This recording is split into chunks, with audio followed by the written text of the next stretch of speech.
Alors, salut, Ivoiriens, Ivoiriennes. Je vous souhaite déjà un bon dimanche pour tous ceux qui sont dans les différents lieux de culte. Je vous souhaite un bon dimanche. Pour tous ceux aussi également qui sont à la maison, recevez aussi mes salutations les plus fraternelles. Dieu, ce qu'il faut comprendre, c'est nous-mêmes, nous sommes notre propre Dieu. Et c'est vrai, l'Église, c'est un endroit qui est fait pour plus ou moins communier ensemble. Parce que la parole de Dieu dit, là où est unie une à deux personnes à son nom, il est présent. Donc c'est un lieu de stimulation, si on veut, spirituelle. Mais ce n'est pas un lieu qui garantit plus ou moins le salut. Ça, il faudrait que tout le monde le sache. Je le dis parce que, bon, aujourd'hui est un jour saint et ce n'est pas forcément tout le monde qui est à l'église ou dans son lieu culturel. Ce n'est pas tout le monde. Chacun en ce moment peut-être, ou encore chacun de nous peut-être en train de faire autre chose, soit saper du boulot ou encore faire plus ou moins son ménage à la maison. Donc, il faut retenir que Dieu, c'est nous. Dieu, c'est la foi qu'on a vis-à-vis de ses principes. C'est le respect plus ou moins de ses principes. Et Dieu a inspiré des personnes pour pouvoir plus ou moins écrire la Bible. Et la Bible, c'est, si on veut voir, pas si on veut voir, mais c'est la notice de Dieu. Pour connaître Dieu, il faut se plonger dans la lecture biblique, mais pas lire aussi de façon, comment on appelle là, littérale. Il faut lire au sens spirituel. Là. Et pour avoir ce sens, avant de lire la Bible, c'est-à-dire la notice de Dieu, il faut demander une prière sincère en ce que, au point d'être animé de son esprit, avant de pouvoir décoder ce qu'il y a dans la Bible. Parce que la Bible aussi, il faut reconnaître aussi que, ou encore il faut savoir que c'est un peu comme une forêt sacrée et quand tu n'es pas initié, tu ne peux pas plus ou moins te promener dans cette forêt-là. Et là, pour être initié, il faut demander l'esprit de l'Éternel afin de pouvoir la décortiquer. Il ne faut pas lire la Bible au sens spirituel, au sens littéral. En fait, je fais un peu, plus ou moins, je parle un peu de la Bible parce qu'aujourd'hui, beaucoup sont ceux qui font égarer, c'est-à-dire les soi-disant pasteurs qui font égarer les gens, qui divisent les couples, qui sèment plus ou moins, je dirais, des palabres entre les gens, qui profitent plus ou moins de la naïveté, surtout des femmes, pour pouvoir agir. Ces personnes-là, faisons beaucoup attention à elles. Ces personnes, on les appelle des pasteurs. Je ne suis pas en train de dire que tous les pasteurs sont pareils, mais faisons beaucoup attention. Vous qui avez vos femmes dans les églises, tout et tout, en tout cas, il faut que ces femmes-là, plus ou moins, soient, je dirais, qu'elles aient un esprit de discernement. C'est très important, un esprit de discernement. Parce que plein sont celles, une fois qu'elles sont en face d'un homme de Dieu, ce n'est pas qu'elles sont hypnotisées, elles ne sont pas hypnotisées par ces personnes-là, mais par naïveté, elles oublient plus ou moins déjà qu'elles vivent avec des personnes. Et ces personnes-là, soi-disant ces pasteurs-là, profitent de la naïveté de ces femmes-là pour séparer, pour désunir les gens dans leur foyer. Je le dis parce que c'est des expériences que j'ai déjà vues. Pas vécues, mais j'ai déjà vues. Et c'est monnaie courante en ce moment. Donc, c'est en fait, c'est un peu un petit conseil que je voulais donner ce matin-là, cette journée de dimanche-là, et en plus passer plus ou moins à ma vidéo, ou encore passer dans le but de mon sujet. Donc, une fois encore de plus, qu'on sache que nous, personnellement, quelqu'un qui décide de suivre Dieu, s'il ne croit pas, c'est-à-dire s'il n'a pas la foi, s'il ne croit pas, il n'y a pas quelqu'un sur cette terre-là qui pourra plus ou moins transformer ses difficultés en miracle. C'est impossible.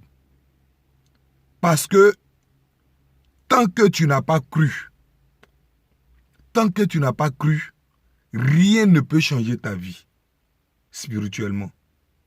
À moins que, parce que il y a le monde et puis il y a la vie spirituelle, c'est-à-dire la vie chrétienne. Moi, je parle précisément de la vie chrétienne parce que c'est le domaine de la vie chrétienne que je maîtrise un peu.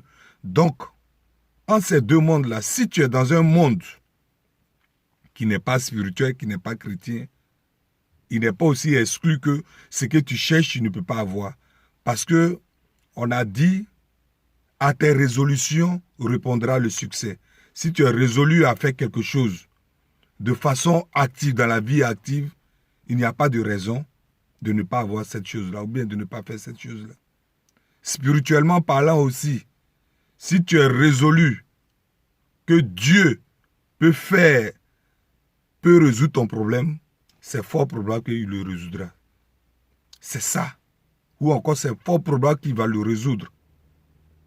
Donc, qu'on arrête de s'embêter pour aller plus ou moins se coucher en bas des gens ou encore se prosterner en bas des gens pour dire non, celui-là, en tout cas, dans ma vie, il peut changer ma vie. Personne ne peut changer votre vie. Votre vie dépend de vous-même. Ou encore notre vie dépend de nous-mêmes. Si tu n'es pas résolu, si tu n'as pas cette foi-là, quelqu'un qui est malade par exemple, qu'on vient prier pour lui. La plupart des pasteurs qui viennent prier pour le malade, avant de prier pour lui, ils lui demandent, est-ce que tu penses que Dieu peut te guérir? Voilà la question qu'ils posent. Donc déjà, on peut comprendre que ces personnes-là ne sont pas nos dieux. Ces personnes-là ne sont pas nos dieux. Parce que déjà, si quelqu'un te dit, est-ce que tu penses que Dieu peut te guérir? Ça veut dire qu'il faut croire d'abord avant que sa prière ne fasse quelque chose. Donc, pour dire, plus ou moins, tout dépend de nous.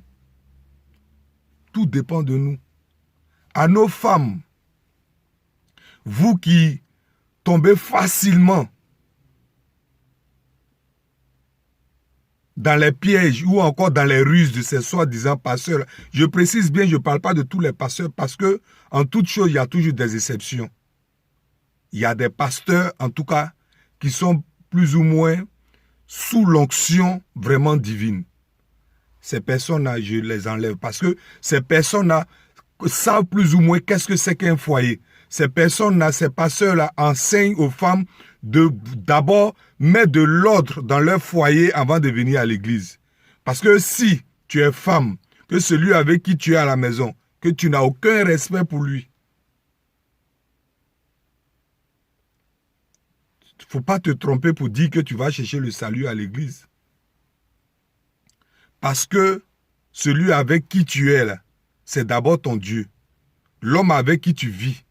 Si tu ne respectes pas ce dernier, si tu n'as aucune considération pour lui et que tu te lèves pour dire que tu vas aller te prosterner en bas d'un pasteur, ma soeur, je te dis que tu es en train de te fatiguer pour rien. Parce que le miracle ne naîtra pas dans ta vie. Tu seras toujours là en train d'accuser les autres. C'est ça. Je le dis. Je parle précisément des femmes parce que je n'ai pas dit aussi que nous les hommes, on n'est pas victimes. Hein, mais ces soi-disant bonbons pasteurs, là, ils savent plus ou moins que de façon générale, quand ils s'attaquent à des hommes, nous les hommes, c'est difficile qu'on rentre dans leur jeu. Par contre, la femme, ils savent plus ou moins que moralement, la femme est faible. Donc, ils abusent de ces femmes-là. Et si ce n'est pas les séparations dans les foyers, c'est toujours des palabres dans les foyers qui entraîne la séparation. Et si ce n'est pas aussi la séparation, soit peut-être un des deux dans le foyer peut perdre la vie. Parce qu'en voulant écouter, comme on appelle là, son pasteur, l'homme qui n'est pas d'accord, s'il s'oppose, que la colère engendre quelque chose, soit peut-être la femme, elle peut faire du mal à l'homme, ou bien l'homme aussi, il peut faire du mal à la femme. C'est ça. Donc, ce matin, je ne suis pas à un conseil religieux, mais c'est un peu un conseil que je voulais apporter avant de rentrer dans le but de mon sujet. Bon, sans tarder, aujourd'hui est dimanche. Avant-hier, j'avais fait une vidéo en ce qui concerne un peu le cas de Philippe Gbagbo. Je reviens encore sur le cas de Philippe Gbagbo. Je n'avais pas vu sa dernière vidéo et j'ai fait une vidéo avant-hier pour dire qu'on pardonne au frère Philippe Gbagbo parce que Philippe Gbagbo a reconnu que le chemin ou encore le plan dans lequel il était avec Johnny Pacheco n'était pas le meilleur. Donc, moi, qui l'avais traité de tout, j'ai fait encore, comme on appelle là, une vidéo pour demander à tout le monde de pardonner à Philippe Gbagbo. J'ai demandé à ce qu'on pardonne à Philippe Gbagbo, pas parce que Philippe Gbagbo veut rejoindre les Gors. Non, nous, de toute façon, déjà, nous les Gors, de façon générale, nous les Gors, on a notre principe. Et rares sont ceux qui trahissent leurs convictions. Il peut y avoir des divergences entre nous, mais toujours est-il que on a un seul objectif. La libération totale du président Laurent Gbagbo. Le bien vivre des Ivoiriens. Ça, c'est l'objectif commun qu'on a tous, nous les Gors. Vous comprenez? Donc, Philippe Gbagbo, je n'avais pas dit aux Ivoiriens, parce que dans mes commentaires, il y a certains qui disaient, les pro-ados qui disaient non, tu penses que, comment on appelle là, Philippe Gbagbo, il va plus ou moins laisser Johnny comme ça, ou bien en quoi c'est parce que Philippe Gbagbo n'est pas Gors qu'aujourd'hui tu l'invectives, tu l'insultes, tout et tout. Non, c'est pas ça. C'est pas ça. Seulement que il a fait une vidéo le 4, je répète bien, le 4, il a fait une vidéo où il a dit, nous les Gors, faut pas on va l'embêter, faut pas on va prononcer son nom parce que si on prononce son nom, lui, il a des secrets concernant le président Laurent Gbagbo que depuis qu'il est né, ou bien encore, il y a au moins près de 20 et quelques années, il est ici, cette vidéo, il n'a pas encore dit ces choses-là. C'est ce qui m'a énervé. Et puis j'ai fait une vidéo pour dire, Philippe Gbagbo, comme tu ne veux pas des injures, moi je vous ai dit, mes vidéos, les injures ne font pas partie de mon quotidien. Je sais bien injurier même. Ceux qui font les commentaires à la con sur ma page là, ils savent plus ou moins comment est-ce que je les réponds.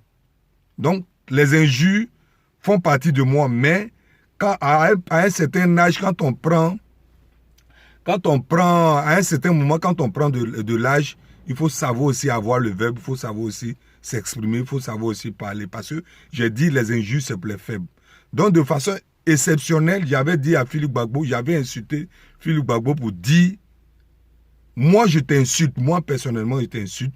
Les secrets que tu avais pour Philippe, comment on appelle là, contre le président Laurent Gbagbo, que tu n'as pas dit jusqu'à ce que la CPI le libère, je veux que tu dises ces secrets-là. Tu fasses sortir ces secrets-là pour que la CPI le condamne. Voilà ce que j'avais dit. Et quelque temps après, il a fait une sortie encore pour regretter les actes qu'il a posés. Bon, pour ne pas regretter les actes qu'il a posés, mais il s'est senti trahi par son mentor, comment il s'appelle là, Johnny Pacheco. Donc, j'ai refait une vidéo. J'ai refait une vidéo pour dire, dans la vie, quand on récidive, là, on peut ne pas pardonner. Mais quand on fait une erreur, une fois qu'on reconnaît l'erreur, c'est possible de pardonner. Parce que notre Créateur, s'il nous pardonne, c'est pas entre nous-mêmes, on va pas se pardonner. Et pour et pour, comme on appelle, corroborer les choses, Philippe Gbagbo n'a jamais versé le sang humain d'un Ivoirien. Donc là, on pouvait plus ou moins lui pardonner ce qu'il a fait. Donc voici un peu dans quel objectif je suis sorti encore une deuxième fois, mais cette vidéo, j'avais tellement honte du comportement qu'il a posé que j'étais obligé de l'effacer. Donc je disais que je n'avais pas dit dans cette vidéo, je n'avais pas demandé aux Ivoiriens de pardonner Philippe Gbagbo parce que Philippe Gbagbo allait rejoindre les Gor. Non, c'est parce que tout simplement, il avait reconnu que le chemin qu'il a emprunté avec Johnny n'était pas bon. C'est pourquoi j'ai demandé à ce qu'on pardonne à Philippe Gbagbo. Philippe Gbagbo, ce n'est pas un enfant. L'âge qu'il a là, pratiquement aussi, on a le même âge. Donc, ce n'est pas un enfant. Il sait plus ou moins ce qu'il fait. Il est doté d'un libre arbitre. Il a le choix de choisir Draman. Il a le choix de choisir Gbagbo. Il a le choix aussi de choisir, comment il s'appelle, la Bédier, peu importe. Personne ne paye son courant, personne ne paye son PDC, comme on le dit chez nous en Côte d'Ivoire. Voilà.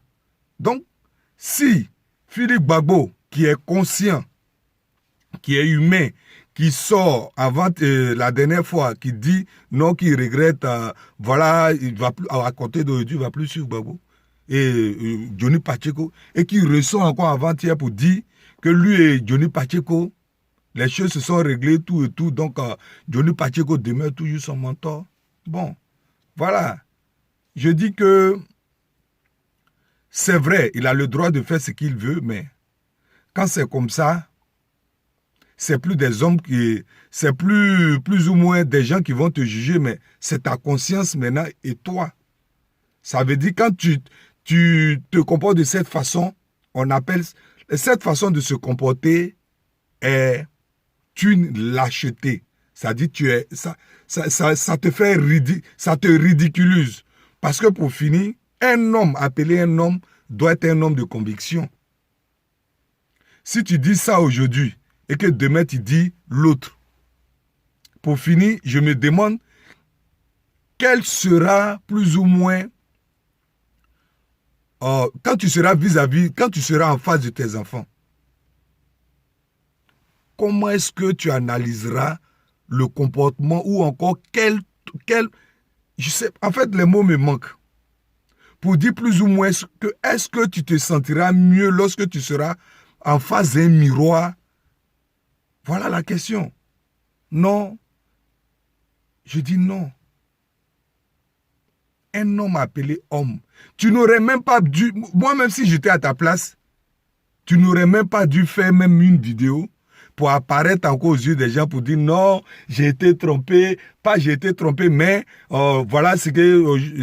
je n'allais même pas me plaindre du comportement de Johnny parce que je l'ai choisi comme mon mentor. Et puis comme tu as dit ouais, que tu es loyal à Johnny Pacheco, je l'ai choisi comme mon mentor. Donc je n'allais même pas faire une vidéo publique même. Si Johnny Pacheco m'a fait quelque chose qui n'est pas bien, j'allais m'approcher de lui pour lui dire non, tu m'as fait ça, tu m'as fait ça, tu m'as fait ça. C'est pas normal. Mais quand tu apparais encore aux yeux des gens, et puis tu fais une vidéo déclarative pour dire non, voilà ce qu'il m'a fait, voilà, c'est lâche. 2 jours après encore, tu changes. Tu vois? Donc, j'ai dit la dernière fois dans ma vidéo que tout dépend de ce que toi-même tu fais pour quitter Paris et aller dans une autre ville avec ta famille. Parce que tu n'es pas le seul, comme on appelle là, cyberactiviste ici. Nous tous, on fait des vidéos, tout et tout. Mais de la manière, toi seul, tu dis, tu reçois des menaces là. Il n'y a pas quelqu'un encore, un cyberactiviste, qui reçoit des menaces comme toi, au point même là de quitter d'une ville à une autre ville. En fait, je pense bien que si tu le fais, ou bien si tu l'as fait, c'est pour escroquer encore, comme on appelle là, les internautes. Pour qu'on te vienne encore en aide comme tu as fait à Johnny Pacheco. C'est ça le point. Parce que dans tes vidéos, c'est toi toujours, tu menaces les gens de mort. Et toi qui menaces les gens de mort, là, c'est toi qui fuis encore, tu quittes Paris pour dire non, que tu vas encore te réfugier dans un autre endroit. Philippe Gbagbo, comme j'ai dit là, tu tu es libre de faire ce que tu veux, mais il ne faut pas entraîner les gens dans tes bêtises. Tu as des enfants, tu es un grand garçon. Un homme, appelé un homme, quand il dit, il assume. Il faut assumer ce que tu dis. Il faut assumer. Quand tu fais une vidéo pour dire aux gens que non, Johnny Pacheco, voilà, tu étais malade, même 100 euros, il n'a pas pu te donner. Et qu'aujourd'hui, peut-être il enlève 200 euros, bien 300 euros pour te donner. Et que tu prends, tu fais encore une vidéo pour dire non, voilà, voilà. Ça, tu es très, très ridicule. Très ridicule. Un homme doit être un homme de conviction. Tu es venu ici en 97. Au jour d'aujourd'hui, là, ça fait 22 ans que tu es en France. 22 ans, tu ne vas pas salir ton nom pour une histoire peut-être de 300 euros, 500 euros que Johnny Pacheco t'a donné. Même si moi-même, je n'ai rien, mais salir mon image comme ça, pour une histoire de 200 euros, 500 euros, qui t'aurait redonné pour, comme on appelle, distraire encore les gens, c'est ridicule. C'est très ridicule. Tu vois, l'enfant là, il te montre maintes fois que tu es bête. Il reçoit une telle somme de ce genre-là. Lui, il prend, il achète sa maison, tout et tout. Il vit sa vie à 100 à l'heure. Et c'est toi, le pauvre, comme j'ai dit dans ma vidéo, désolé encore de le dire, mais tu montres toujours que tu es un con. C'est pourquoi l'enfant là, il te prend pour un con, Philippe Guago. Donc, quand tu peux continuer dans ce que tu penses être, comment on appelle là, être bon, mais il faut savoir que ça, c'est ridicule. Très, très ridicule. La vie, le côté cyberactiviste, ça va passer. Ça va passer. Demain, on ne sera pas... si demain, la Côte d'Ivoire retrouve, comme on le souhaite, nous tous, retrouve sa paix, sa cohésion sociale, tout et tout, Philippe Babo, dans la vie active, tu peux aller voir qui pour te confier, pour que la personne croit en toi. C'est de ça qu'il s'agit. Tu vas aller te confier à qui? Parce que tout le monde sait déjà que tu es quelqu'un, tu ne tardes pas à changer ta veste. C'est un conseil que je te donne en tant que frère. Hein? En tant que frère, parce que notre vie là ne se limite pas à faire vidéo. Ça ne se limite pas à ça. En dehors de la vidéo, chacun de nous a une vie. Donc, voilà, tu es libre de faire ce que tu veux. Tu es libre d'être avec Johnny, tout et tout ça. Ça n'engage que toi, mais sois un peu sincère dans ce que tu fais. C'est un conseil que je te donne. Faut être sincère. Donc, voici un peu ce que je voulais dire. C'est vrai, j'ai demandé à ce qu'on lui pardonne ce qu'il a fait, tout et tout. Parce que je ne savais pas qu'il avait déjà fait une vidéo avant-hier pour se rallier encore à son mentor. Donc, une fois encore de plus, je souhaite à tout le monde un bon dimanche et que la paix de Dieu soit avec nous. Merci.